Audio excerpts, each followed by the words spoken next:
Now, a third and possibly the most important contributing factor to our happiness and well being is belonging. And belonging in the research simply indicates a sense of intimacy, a sense of connection with others. So, what do our ancient traditions have to tell us about why belonging is so important for our happiness? So again, looking to our ancient philosophical traditions, we can look to Plato's text, the Symposium. And in the Symposium, Plato tells this story, this myth of how human beings were originally beings that had four arms and four legs. So if you could basically imagine a woman and a man, two human beings who were conjoined, and because the gods feared that human beings were too powerful, they separated and split them into two. And this is why we as human beings long for one another, because we were originally one, we are supposed to be one, but have been split apart. Somewhat similar in the Jewish tradition, again, going back to that early text of the book of Genesis and those creation stories.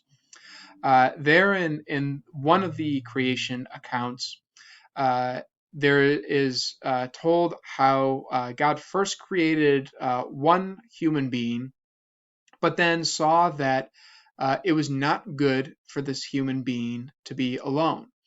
And so God put that human being asleep, and from the rib of that being created a second being. And so it's at this moment that that second being was taken from the other that we now have this distinction of woman and man. When the man awakens and sees the woman, he then exclaims, "Finally, this is bone of my bones and flesh of my flesh." That the one human being looks at the other and says, "Yes, this is a companion. This is another part of myself." And so again, a similar idea that human beings, in this sense, were sort of taken from each other and meant to be one, meant to be united. Christianity, building upon this text, um, also has this idea of human beings being created in the imago Dei, or the image of God. Again, we see this in that book of Genesis. Human beings are created in the image and likeness of God. So the Jews might also use this language, but the way that Christians have developed this is to recognize that God is in God's self a community. A Christian belief is that God is this community of three persons who exist in perfectly loving relationship. And therefore, for human beings to be in the image of and likeness of God is to be human beings, to be beings created for community in the same way, to be created for love. The Christian conviction is that human beings came from love and are created for love. So looking at all these ancient traditions, the implication is that we as human beings are only happy when we're in relationship, and that therefore our happiness really depends on our ability to nurture loving relationships in our life. So, building on this and looking to the contemporary research, um, I'm going to, in a few minutes, put up a link to a TED Talk given by a researcher at Harvard, Dr. Robert Waldinger, who is currently the director of the longest ongoing study of its kind, where several decades ago, they started following these Harvard undergrads when they began as freshmen. These men are now into their 80s and even 90s, and they've started studying their families as well. And one of the major discoveries or implications of this research concerns about what contributes to our happiness. And what they found is that the strongest predictors were not these individuals' exercise regimen, it wasn't their income level. Rather, it was their relationships. That in particular, the people who had at least one intimate relationship in their life uh, seem to weather time much better in terms of their mental health, their physical health, a whole number of indicators. And when they say intimate relationships, they mean someone who they know they can confide in, someone they can trust. They're not talking about someone having 5,000 Facebook friends. This does not have much of an impact on a person's happiness level or their health. It is that intimate kind of relationship, something that really requires a good amount of work. So this research is pointing us to the importance of relationships, and yet clearly this is maybe the most difficult aspect of this crisis that we find ourselves in right now. Is that we are isolated from one another, that we cannot be in community. In some cases, we can't even be with our loved ones. There have been some really heartbreaking stories and images on the internet of grandparents having to meet their grandchildren for their first time through glass, even of people who are dying alone because of their inability to be together with their loved ones, separated by this quarantine. So this is a really, really difficult aspect of this moment, and understandably a significant factor in why so many are suffering through this experience.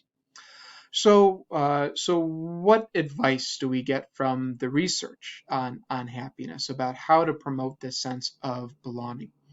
Well, generally, that the research indicates that people are happier when they give and receive love, when they have a sort of secure attachment versus an insecure attachment. So someone who is secure is someone who is able, not only who's not just needy of other people's love, but who has the capacity to give love and to give selflessly. As opposed to the person who is needy, who is clingy, who all the relationships are about filling a lack in that kind of person.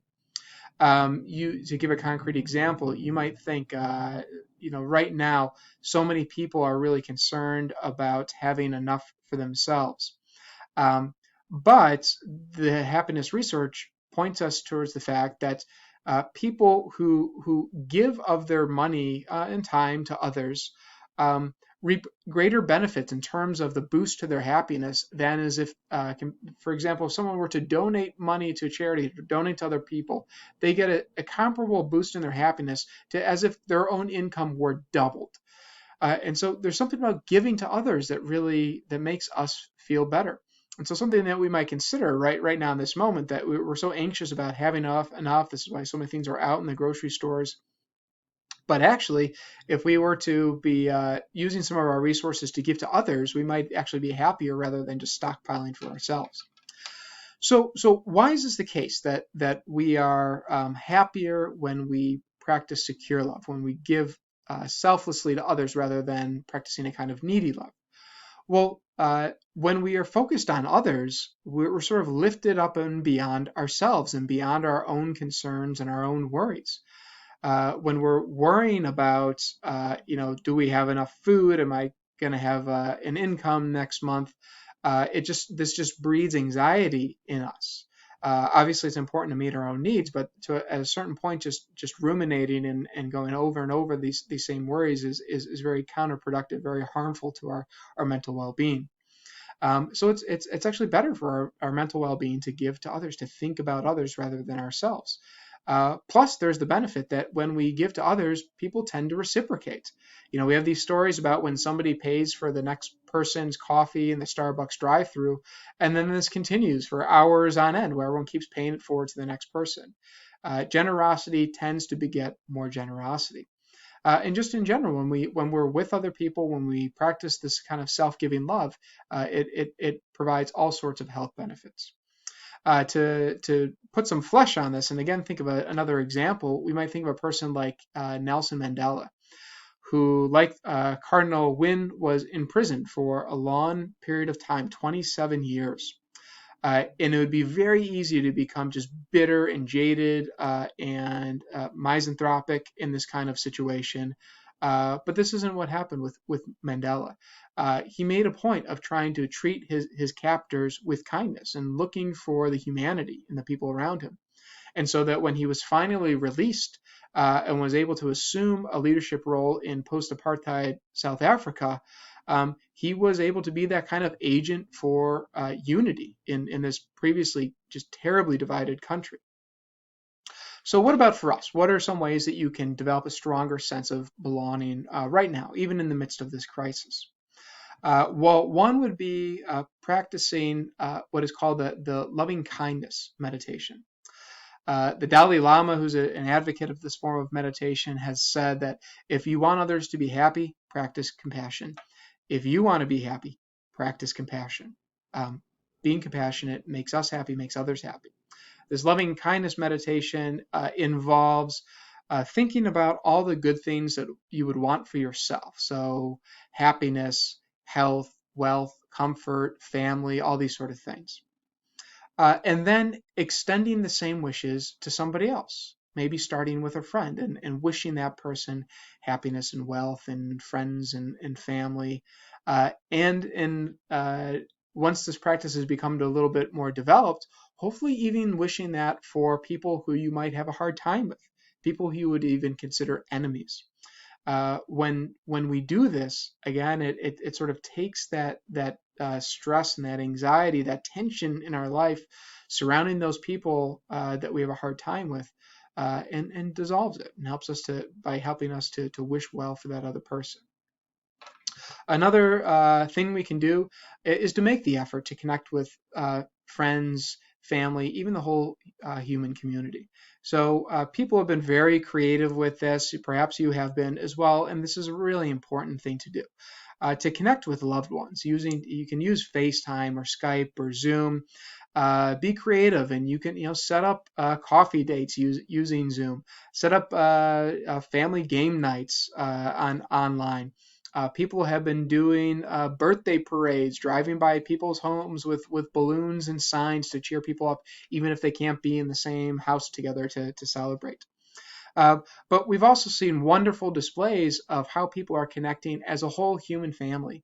If you think about in Italy, that was the ground or the center of this pandemic for a while, and how the Italians, even though they couldn't be together in the plazas, had taken to singing to each other and playing music from their balconies.